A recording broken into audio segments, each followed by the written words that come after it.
Hello, hello. I think I'm online with you now. It is a little bit difficult today to connect, and I apologize for the inconvenience for those who are now catching up. But welcome, welcome to You Change the World from the Zoom platform, um, connected, of course, through Restream for streaming on different channels. Today, Facebook, LinkedIn, X, Twitter, YouTube, and what else? And Instagram, and also podcasting on Spotify, Amazon Podcast, Apple Podcast, and a few other more. Uh, this housekeeping that I wanted to use first is to say two things for you. To you, one is please subscribe to the YouTube channel. We need more subscriptions to get more motivated to program, to do content, but it's more than motivation. It's also empowering more people, involving more people. I need volunteers to help producing this, and I need also people that are committed in terms of being part of a committee that we are forming progressively to decide on programming, on themes, and collect data on different users that and clients to coaching and clients to mediation that are not mine necessarily. This way, I can expand more the scope of experiences and feedback. So that's one thing I want to say. The second thing I want to say is that I'm on Zoom for a reason, and it's to get you to join me here, to ask your questions, to be coached even for a few minutes on something that you're really finding stuck upon or you just want to be clarified on. For that, all you have to do is to send me a message on LinkedIn. And that message I'll see it while I'm talking to all of you, and then I'll send you a link that you can use to just join me here in that space. And you can do it two ways. You can do it showing your face and being right there with me, side by side, or you can be anonymous and just be off screen and just be on your microphone and just talk to me, and I will have all the experience of your question and me the opportunity to coach you, hopefully getting to some clarification, some reaching a modest, a humble objective, because in a few minutes we cannot do much, but we can do enough to address the topic. So again, I repeat, if you want to join me here in that space while I'm streaming, and I will really welcome you very much, is to send me a message on LinkedIn. In fact, I'm right now connecting on my LinkedIn on my phone because I cannot do two things on the same screen. And if I see a message coming in, I will send right away the link to you so that you can connect with me here, and you'll be led to the waiting room in case you are several of you. And then, of course, I'll take you one by one, unless you want to be all together with me. But anyway, it could be a forum. We can share experiences, we can share opinions, or we can just get your question, like they do a lot on radio, to have people call and then having the host, addressing anything that this auditor or this watcher wants to share. So really, please do not hesitate. Don't be shy. Join us. Send me a message on LinkedIn. It's on my profile on Repulitzer on LinkedIn. Send me a message, and I will see that message coming in, and I'll send you a link to join me here. Okay? That's a simple process, and I hope that while I'm talking until we reach 10:30, and I have a hard stop at 10:30, and I was late, so it's going to be less than a half hour today. We can just talk and be here together on that restreaming. So now, what did I want to address? What theme was I suggesting to you? Is of course one of many, but very much one that is dear to my clients and probably dear to most of you who are in a leadership position in an organization or in your own company, being an entrepreneur or owning your own company and having your own business. And it could be also a non-profit, any kind of organization. Of course, I always address any kind of organization. The thing in red that you see is because I blurred my background is my microphone, right? It's really my brand on this broadcast.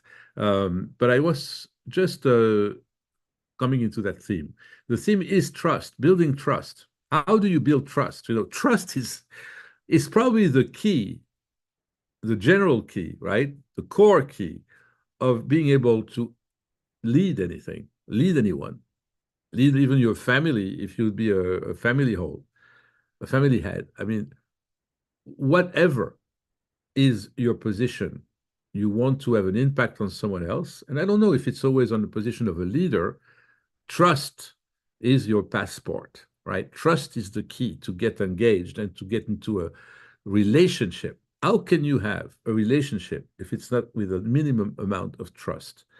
Because without trust, seriously, and there is millions and millions of books and methods and opinions,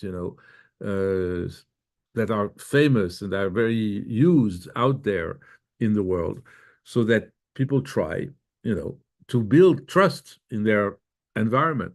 How can you enjoy life, in fact, without any trust? And we live in a world, I mean, really, and many people talk about this all the time, but seriously, we live in a world where it's not easy to it's not easy to trust information, trust the news, trust, the politics. How can you trust that? You know that you're always misled and that it's always behind lies and manipulations and propaganda and trying to drive people's opinion, doing things that are really very dishonest, to be honest. So how can you build trust in this? We do not live, at least, if we, there's many times I hear that incredible sentence, I wish I would have lived in another time, probably back the 19th, 18th centuries, but there's many people who would say that. "Oh, I wish I could have left, I could live my life in another time than the one now in 2024. Why? Well, not because they are complaining, not because they are eternal unhappy people or depressed. No, it's majorly because it's difficult to live in a world where you cannot trust anyone. You probably trust hopefully, your very closest circle, your family, your parents, your children, your siblings. Because if you don't, I mean, this is really a nightmare of the nightmares. But it is also true that many families are broken, and even there, the trust doesn't exist. So if I would have started, in fact, any series, any theme that I'm broadcasting, that I'm public about, even I have more than one or two people watching, or 1,000 or 1,000,000, I still would bring that theme probably as number one in my ranking of what the themes are most prevalent to everybody and what are the themes that are talking and are very important, crucial, vital to everybody. Trust is the one. Trust is the one. T, capital T, and giant capital T. Trust, trust, trust. If we lose trust, I mean, what do we get in any relationship? Any relationship. It's not going to last for long if you don't trust the person. So trust is the key. Trust is the foundation. Trust is everything. You cannot have your position relate to your boss or to your direct reports, to your own company and the employees that you have, your partners, your associates. You can't function without any level of trust. Can you? Please join me here with your questions, with your challenges about trust or anything else. I just suggest the theme of trust because it's a theme that comes back all the time, or is also a bit of the reason why, the real cause of a conflict or of a difficulty. We live in complex organizations. We did not really serve very much everybody by creating the matrix organization. It serves some purposes, of course, but it's getting more complicated. Matrix by itself is a word that gets me in complications. Matrix is something that is a tool, usually, to make things clearer, to categorize them, to organize them, to facilitate more flow and more communication or more understanding. But it does exactly the opposite because it's difficult to navigate that. The larger the organization is, the bigger your team is, obviously, the bigger the challenge is.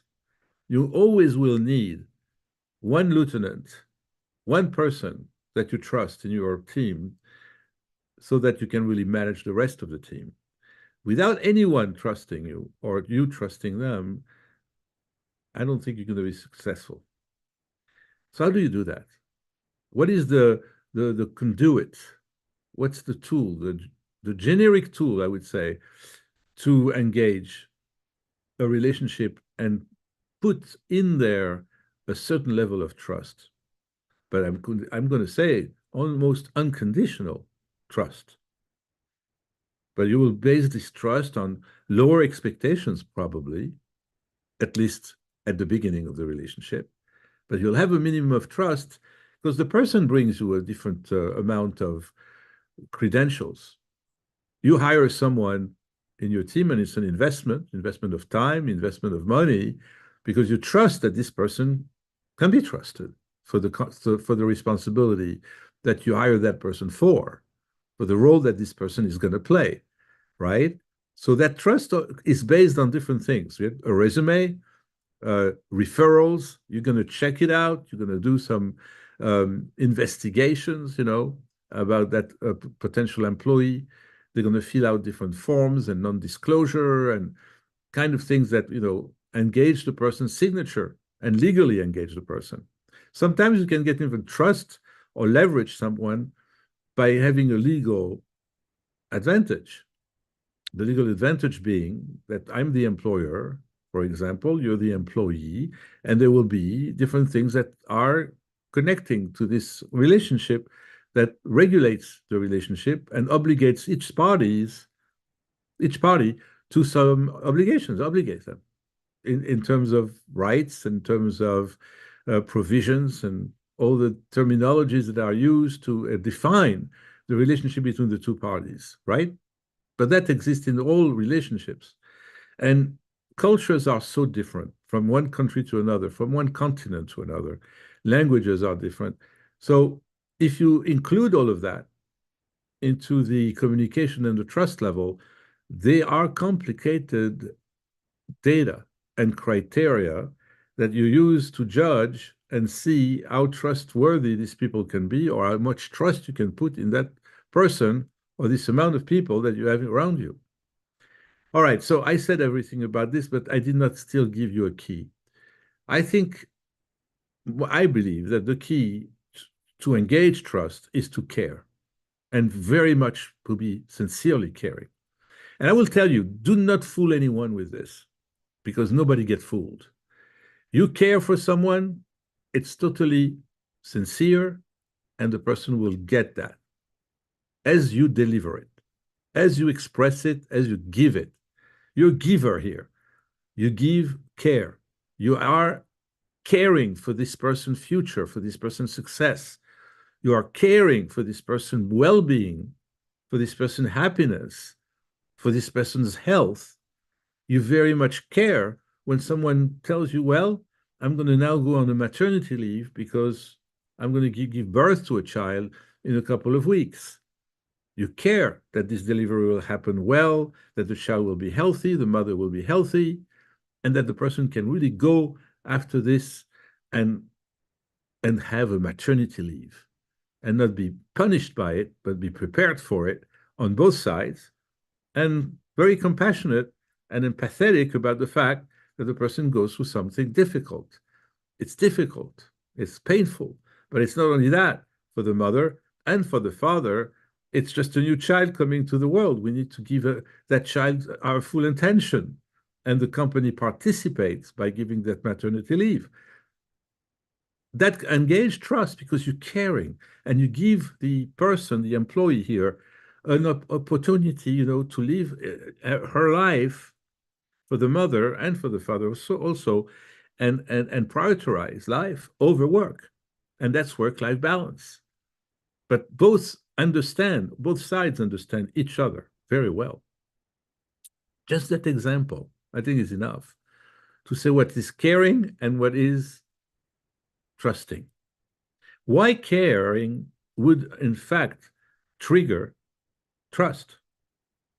Because I think this is maybe a place where it's difficult to lie. it's difficult to lie, difficult to manipulate someone's mind like they do all the time with politics when it's about caring. I see and feel you're caring. And if I don't, I don't.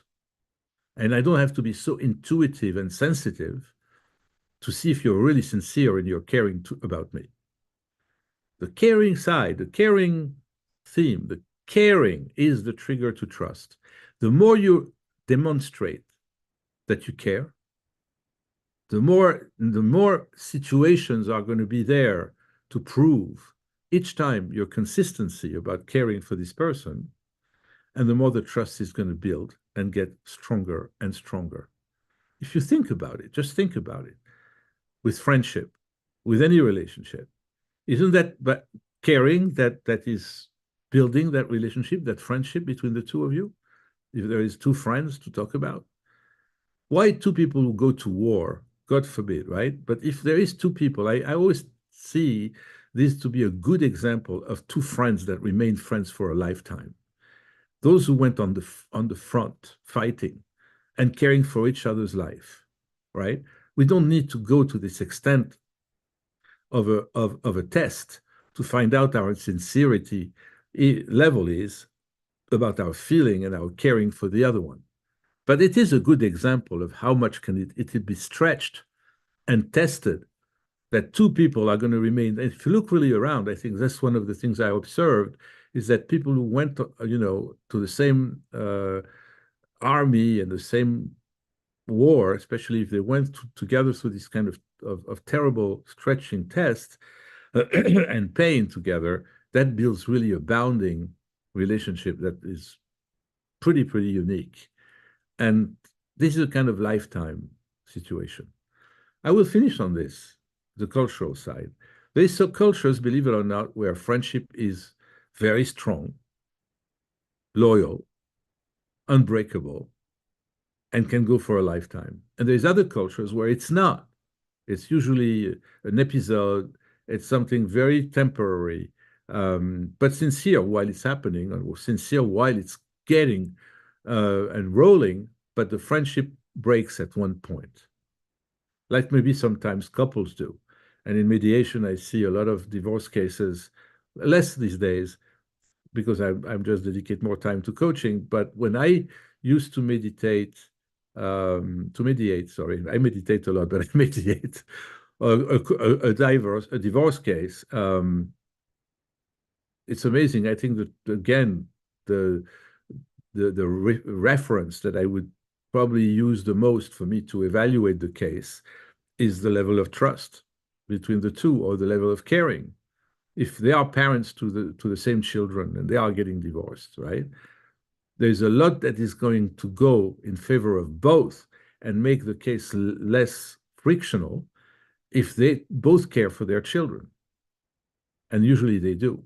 If I see in a mediation that the conversation becomes extremely wild, I will always bring back the minds of my two sides over there to their children. Then usually it calms down, and usually they get to start listening to each other, because for children, they wouldn't budge.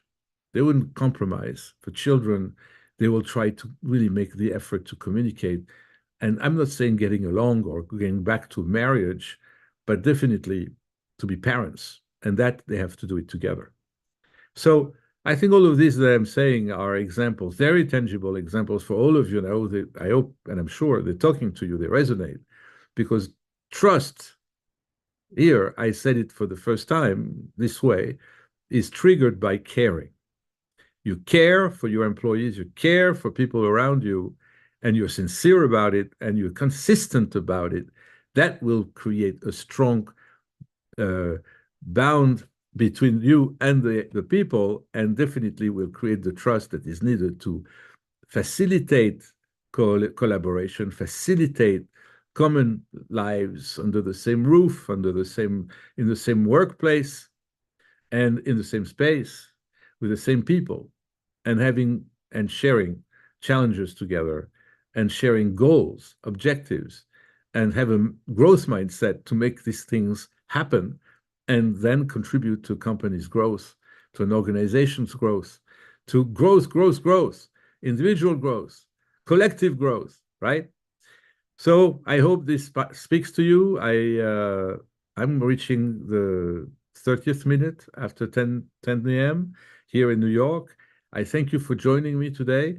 You did not join me in the studio. I didn't look too often to my messages, but I don't think they came. I have to advertise this a little bit more. You guys are not aware that you can join me, and I say it in the beginning, I say now it at the end, but nobody came. And you might be there just watching and listening, but not being willing to join. I hope it's not because you're shy or hesitate. You should not hesitate. It's a space like any coaching space. It's just publicly open. But as I said, the option is to stay anonymous and off camera and join me here. So I think you'll do it next week. I'm going to try to continue, even I had some technical challenges today. I'll try to continue to use Zoom and the streaming in the same time to be on all those channels. And again, thank you for being here. Please subscribe to the YouTube channel. Go to the YouTube channel. It's called You Change the World. And it's because you do that you can also join me in this adventure and share different insights so that we really impact other people in a very positive way and make the world a better place. It needs to be a better place. It must be a better place. Thank you so much.